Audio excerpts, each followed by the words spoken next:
Мады кышы жайын кош ат жеккен арабасынан түшпөйт.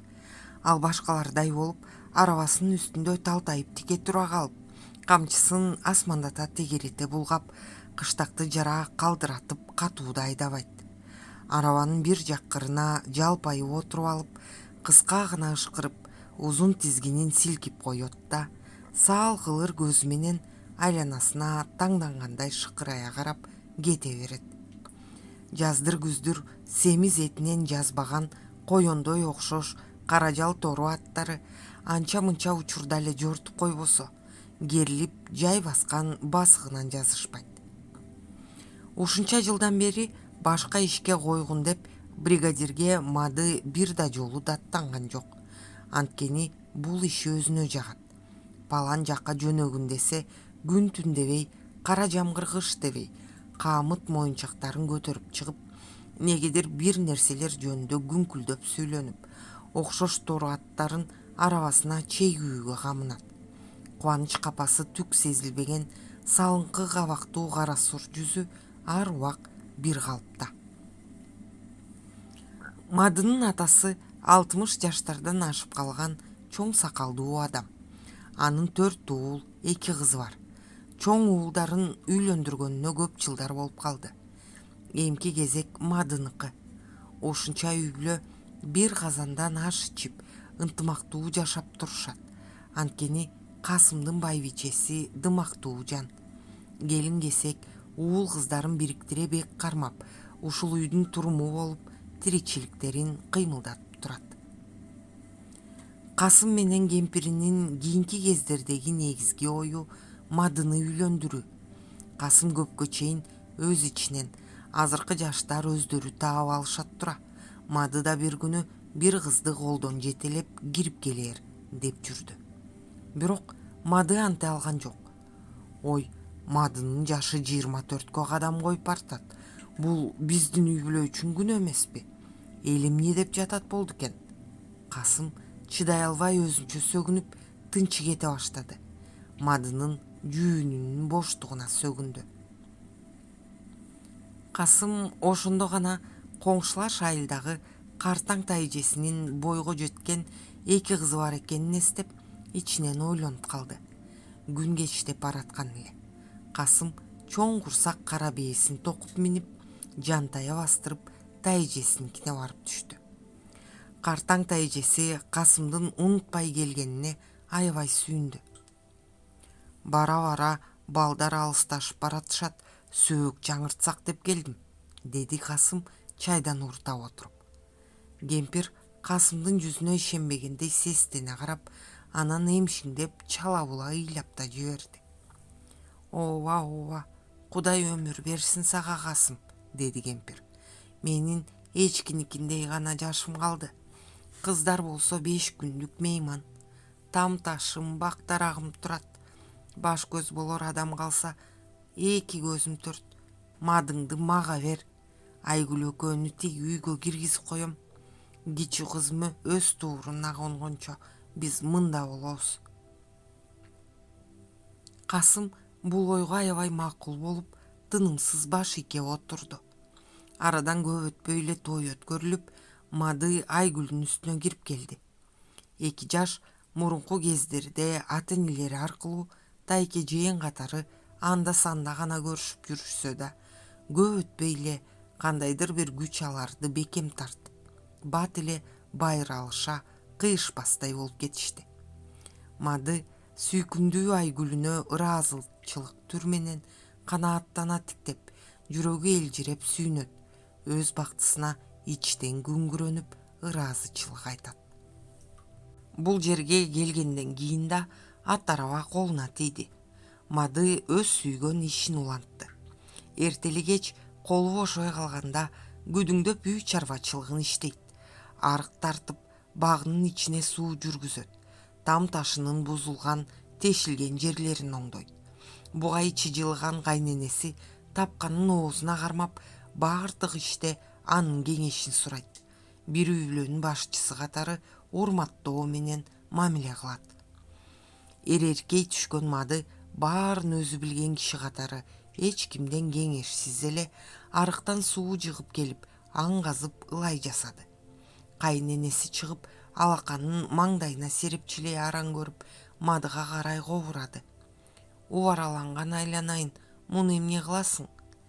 Эки мал бата турган чаркар тургузуп коеюн. Мейман ысман келет экен, ат байлаарга жай болсун. Андан калса кунажын да бар эмеспи? Мады атасы энчилеп берген кунажынын жөнүндө айтты. Өзүң биле айланайын, деп кемпир кобурана Кудайга жалынып үйүнө кирип кетти. Мады эртели кеч кол тийгизе коюп жүрүп, кичинекей чаркардын алты пакса дубалын бүтүрүп койду. Балекетти кайдан келбейт деп болот. Бир күнү кечинде Мады арабасын кырманга чыгарып, аттарын кое берди да үйүн көздөй шашты. Үйүнө жакын жерде Айгүл менен узун бойлуу, арык Бакир сүйлөшүп туруптур. Мадынын жүрөгү жарылып кете жаздаса да, өзүн өзү араң токтотту. Эрдин кырча тиштенип, тигилерге саламды айткан жок. Бакир болсо кыйгачтай басып короодон чыга берди. Үйүнө кирген соң Мады өзүн токтотуп араң сурады. Бакир эмнеге келиптир? Тигинин кабагын кара, деди Айгүл шыңкылыктап күлүп. Шашпай эле кой, билерсиң кийин. Эртеси күнү Мады кырманга жакындаса, бир топ жигит негедир дуу-дуу күлүп жатышат. Алардын арасында Бакир да бар болчу. Бул күлкүлөрдүн баарын недендир күмөнсүнгөн Мады өзүнө алып, жүрөгү зырп этип кысыла түштү. Мады аларга барып токтой калса, сөз тизгини башка жакта экен. Бирок ал ишенбей, мени көрүп калп эле сөздөрүн буруп, жооткотуп коюшту деп ичтен шекшинди. Ошондон 2-3 күн өтпөй, Мады баш болгон 4 арабекеч станцияга эгин жеткирип кайтышты. Жол ката оозуна келгенде оттоп келатышкан жигиттердин бири Мадыга карап бакылдап сүйлөдү. Мады, деди арабекеч кең жолдо Мадыны жандай салып. Айгүлгө канча калың берип алдың? Эч нерсе, деп Мады жылмайды. Калың бермек беле, күч күйөө уктаганын калыңга тогойт дейт. Мадынын калыңы уйкусуда, деп арткы арабадан калпакчан кара жигит бакылдады. Арабекечтер дуу этип боор ката күлүп жиберишкенде, Мады күлүп жибергенге да канте эле.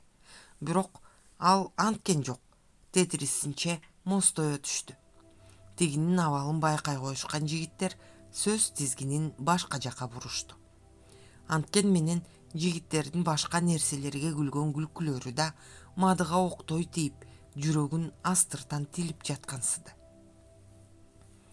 Өзүн маскараланган абалда сезип, сөзгө кем аралашып, алдыда келе берди. Күч күйөө деген сөз жанын эзгилеп, ар намысын ойготуп, астыртан тынчтыгын алып жатты. Бүткүл өз тукумун намыска калтыргандай болот. Какаганга муштаган болуп, Бакир дагы алардын коросунан чыгып кетип бараткандын үстүнөн чыгышса болобу?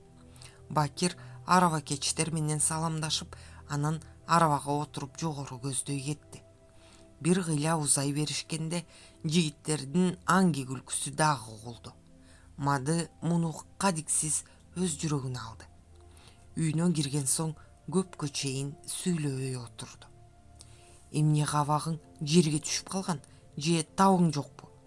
Айгүл асты үстүнө үйрүлүп түшкөнү менен Мады ачылып сыр айткан жок. Анын башында эмне кылуу керек деген бир гана ой уялап турду. Күч күйөө деген атка конуп, сөзгө сынып өтөмбү? Кечке жуук Айгүл эт кошуп басылган жыттуу палоону Мадынын алдына койду. Ачкан эме палоодон тайлак таман кылып, 5-6 сугунган соң жаны жыргай түшкөндөн баш көтөрдү. Бет маңдайында отурган Айгүлүнүн жүзүнө көзү чалдыгышы менен баятан жанын кыйнап жүргөн күч күйөө деген сөз эсине кылт этти. Андан улам Бакирди да эстеди.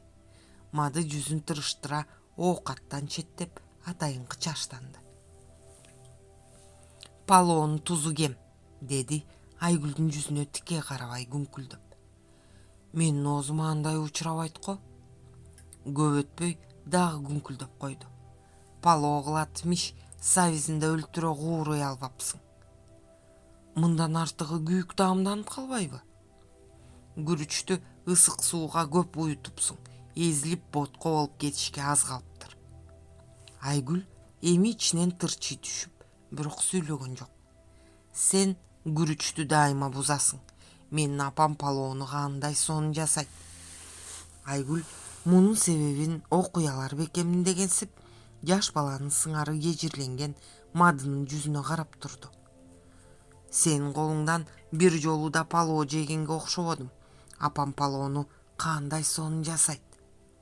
Айгүл чыдай албады. Анда палоону апаңа барып жасатып жебейсиңби? Эмне? Менин палоом жакпаса, каалаган кишиңе барып жасатып жегениң оң.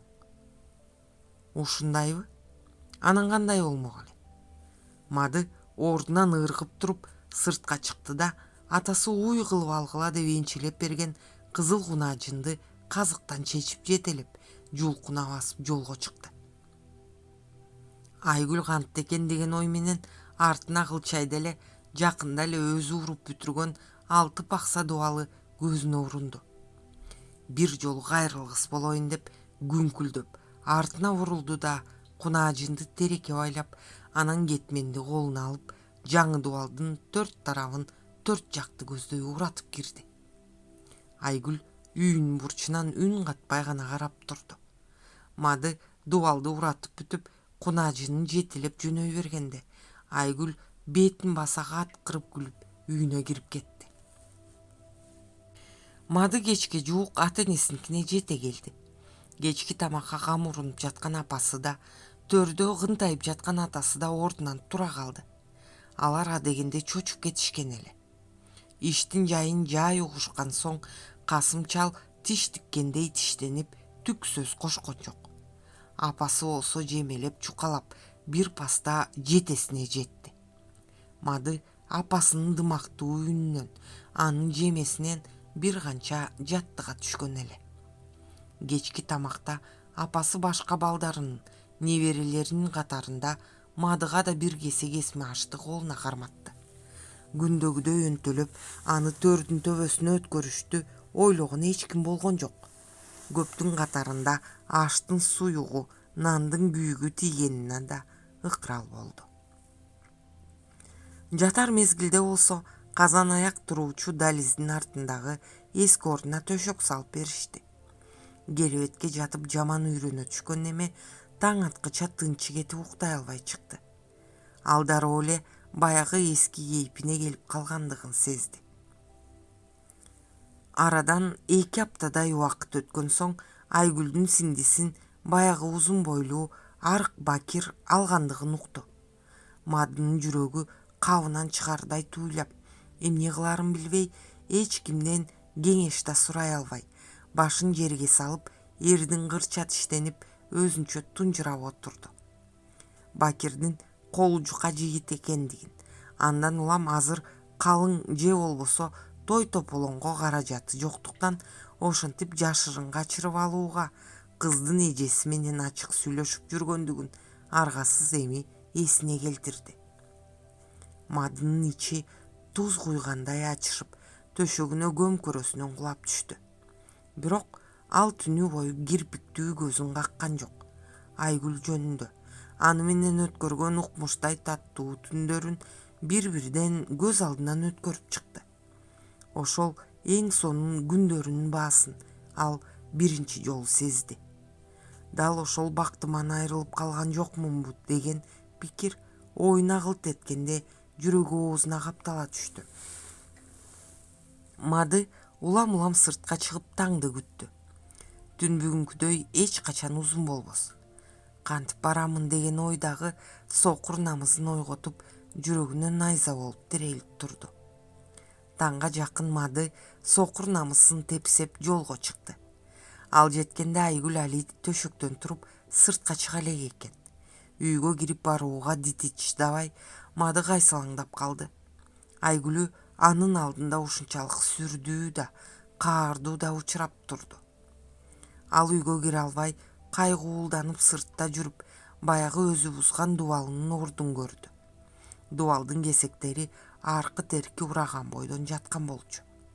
Мады дубалдын түбүндөгү кетменди ала коюп, арыктан суу уруп келди да баягы ылай кылуучу аңга түшүрдү.